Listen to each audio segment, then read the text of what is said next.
Hey there everybody, and I am doing this little driving video because I'm on my way to an appointment and it's kind of about some big stuff that's coming up, so I thought I'd all share with you here.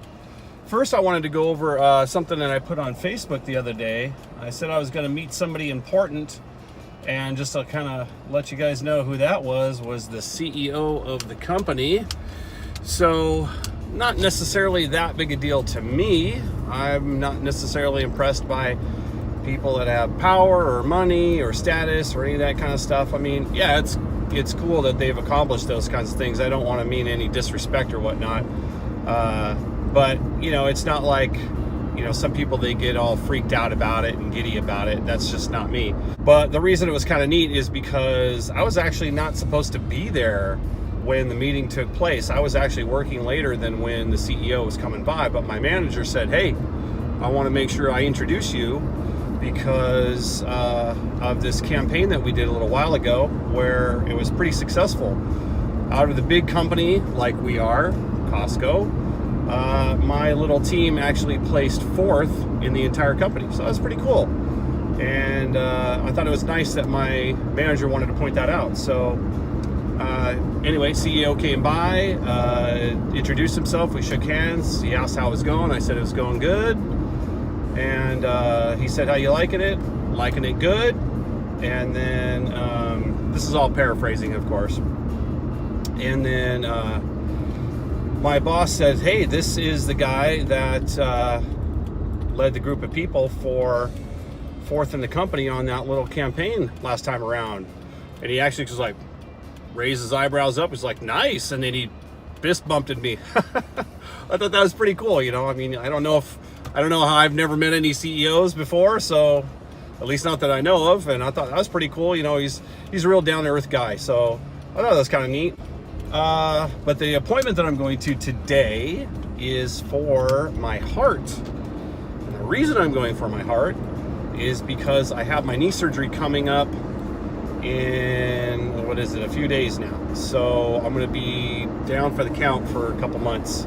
But the reason they're doing this EKG is because I have, some of you probably know this, but I have severe sleep apnea. So it's where you stop breathing when you're sleeping.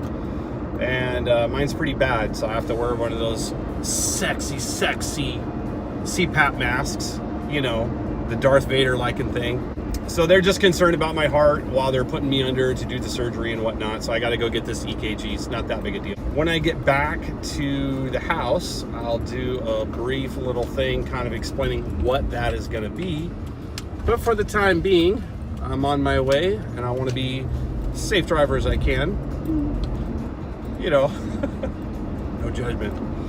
Anyway, I'll talk to you guys all later. As you can see, I'm the only one here.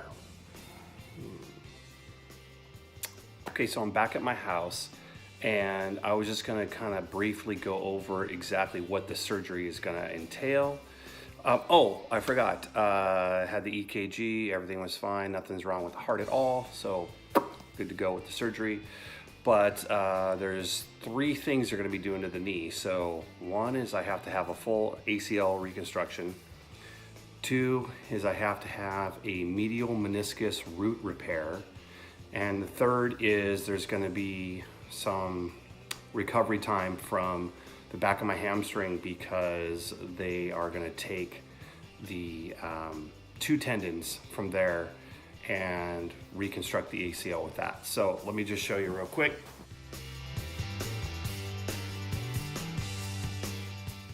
So essentially, like I said, what they're gonna do is with the ACL, there's 2 different kinds of ways to do it. There's what's called an allograft, which is where they take the ACL from a cadaver and they put that into your knee.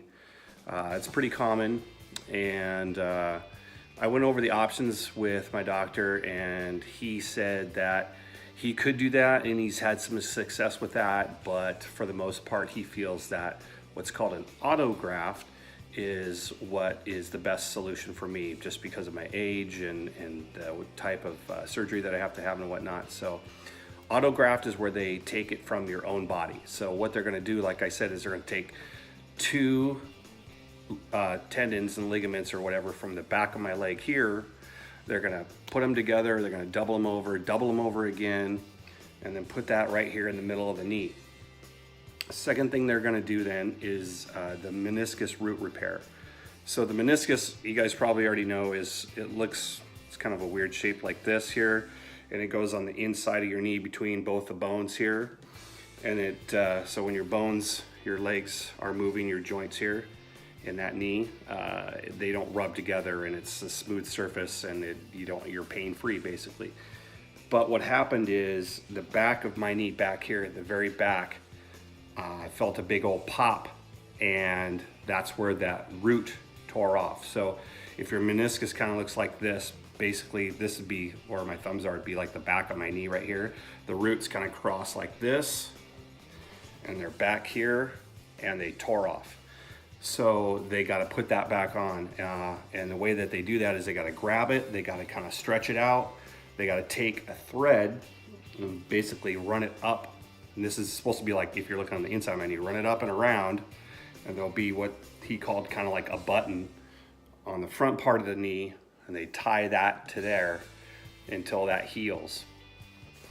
What I'll do too is I'll put a link to a kind of a neat little video about that meniscus repair in the comments, so look for that. That's the gist of the entire surgery for the knee. So there's gonna be three things. There's gonna be the ACL, the meniscus root repair, and then the autograft from my own leg. So that's what's happening. That is coming up on Tuesday. So I'm gonna try to do some more stuff in between that point, but just so you guys know, for the next maybe week after that, may not see a whole lot from me. Will probably be pretty beat up and pretty drugged up and whatnot. Hopefully not for too long. Fingers crossed on that and everything goes well. But just to keep you informed on what's going on, all right? Stay safe out there.